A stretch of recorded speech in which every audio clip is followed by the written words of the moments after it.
Okay, let's take a look at the coronavirus situation across Australia now. ABC analyst Casey Briggs joins us. Casey, g'day. So how is the vaccination progress going?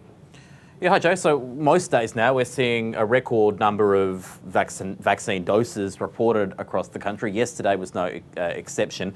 These numbers get updated sort of in the mid to late afternoon every day, so that's when we find out the latest. 255,964 doses across the country in a single day.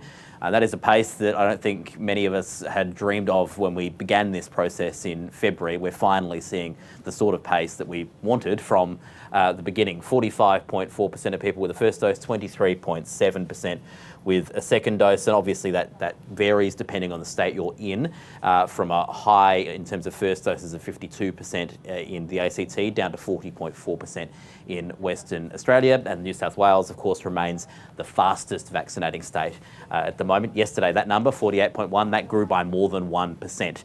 So if we see the same sorts of numbers today and tomorrow, and I expect we will, we'll see then that New South Wales likely will have a 50% first dose rate on Friday afternoon. And one of the things that's really been interesting to see is just how quickly young people are coming forward for doses. This is the doses administered each day across the country among 16 to 39-year-olds. Yesterday, a record day, more than 58,000 doses given to young people.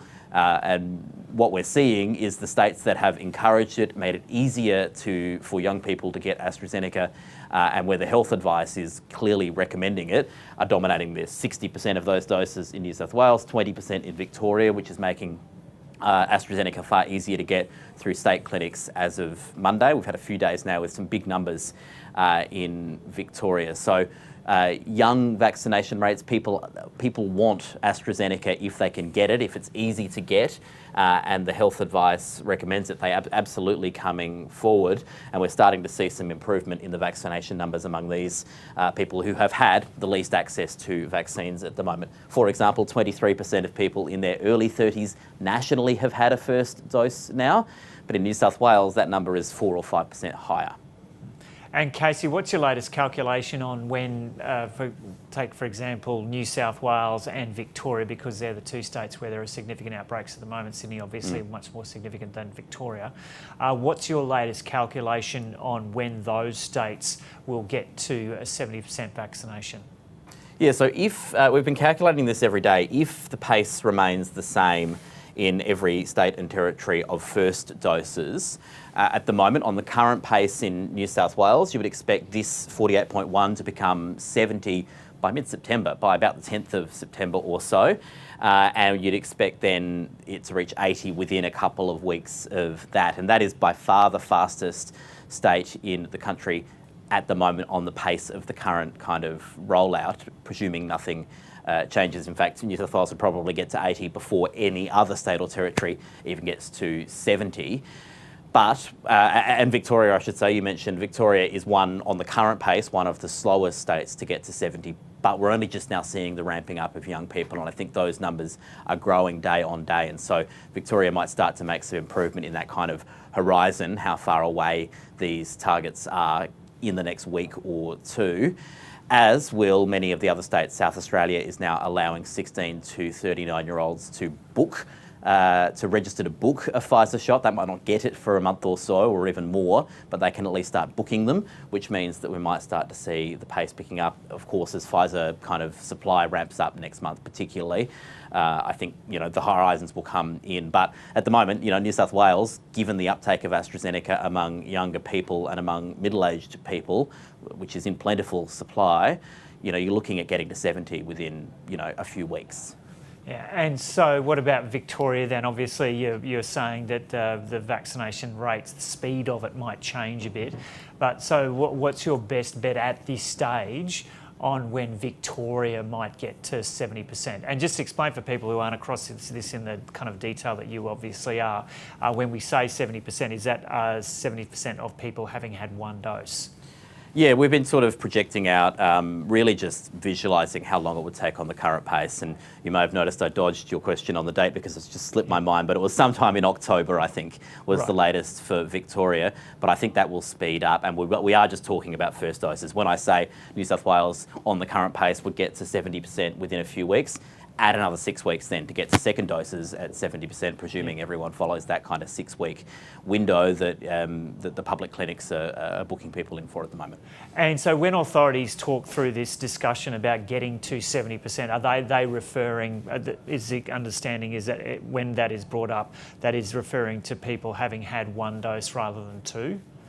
Double dose. No, Double we're talking dose, about fully right. vaccinated. It's a bit hard to project out exactly how quickly we'll get to double dosed 70% because the speed of the double dose, the speed of the second doses is a direct function of the speed of the first doses. Yeah. The more people that get dosed in the next 6 weeks, well, that will kind of determine what the pace will be in the 6 weeks thereafter of second doses. So that's why I'm sort of focused on first doses, because you need first doses in arms before you can even get the second ones. But all of the triggers, all of the National Cabinet targets for Phase B, Phase C, rely on not this orange number reaching 70 and 80, but the yellow one, the double dose number. And so taking that into account then, if you're saying Sydney looks likely to get to 70% first dose by mid-September, then the you're looking at end of October or so. Yeah, mid-October, end of October, right.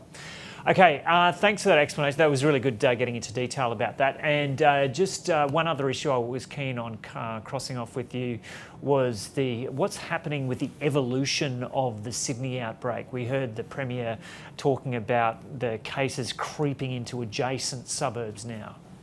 Yeah, so what we're seeing is really, well, let's be frank, New South Wales is sort of holding on for dear life at the moment, hoping that, you know, while these numbers continue to grow, we don't hit any sort of super spreading events, particularly not, you know, bad ones that kind of create a lot more chaos, the kinds of super spreading events that got us into this mess in the first place, I should say, like the West Hoxton birthday party. There was a wake a few weeks back, and obviously the Bondi Junction shopping centre transmissions.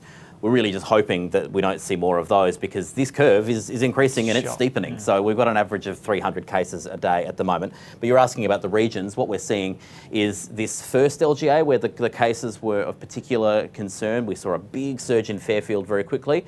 Cases have now really come down there to about 23, 24 a day. The big one of concern is Canterbury Bankstown is missing from that label, but 64 cases a day in Canterbury Bankstown at the moment.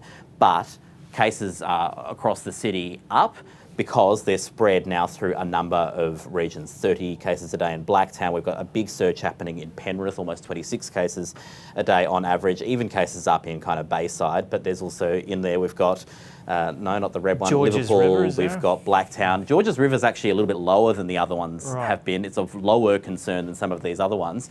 But what we're seeing is rather than cases now being concentrated in just Fairfield and maybe Fairfield and one other LGA, they're spread across sort of half a dozen of them, and there are more of them kind of growing concern.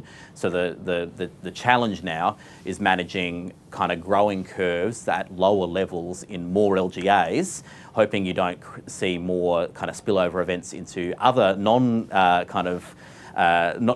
LGAs that aren't as locked down as heavily, and preventing any other super spreading events. It's kind of, you know, a little bit precarious in terms of where the trajectory of this is and how long you can hold that kind of a line as we continue to see more cases making it out of Greater Sydney, including a relatively large cluster now in the Hunter region. 13 cases of yesterday's cases were in that region, and that curve is, you know, still growing. That's why we're not really confident of when exactly those restrictions in the Upper Hunter, Newcastle area might come to an end.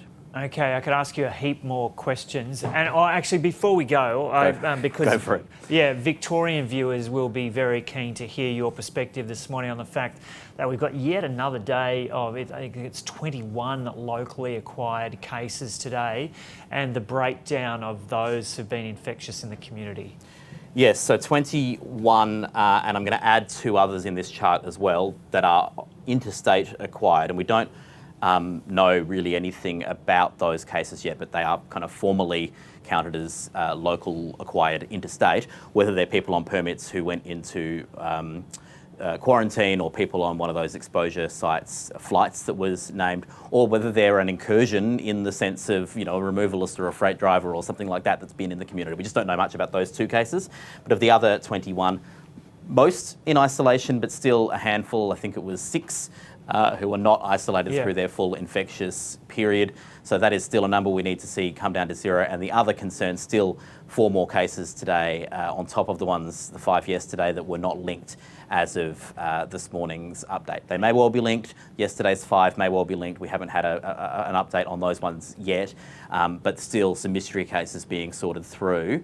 So this cluster still has a bit of time to run before we can even, before we can be confident that it's fully on top of, and before we can be confident there aren't more mystery cases out there. Okay, we'll leave it there. Good to have your analysis, Casey Briggs.